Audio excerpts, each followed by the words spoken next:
The Internet in the year 2009. We send emails, make calls over the Internet, and discuss topics we take an interest in. Even our banking is going virtual. But what we take for granted today was only a vague idea 50 years ago. In order to understand how we got this far, let's go back to 1957, when everything began. The year 1957 marked a big change. A remote connection had to be installed so that the developers could work directly on the computers. At the same time, the idea of time sharing came up. This is the first concept in computer technology to share the processing power of one computer with multiple users.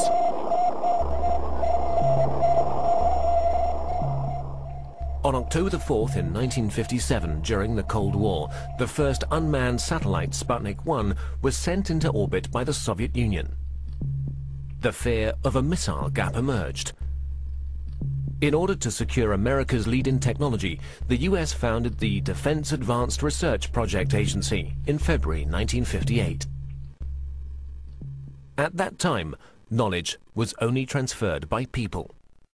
The DARPA planned a large-scale computer network in order to accelerate knowledge transfer and avoid the doubling up of already existing research. This network would become the UP. In 1962, American Ferret aircraft discovered middle and long-range missiles in Cuba, which were able to reach the United States.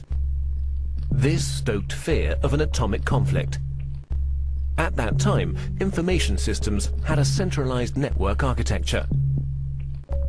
To avoid breakdown during an attack, a decentralized network architecture had to be developed, which, in case of loss of a node, would still be operative.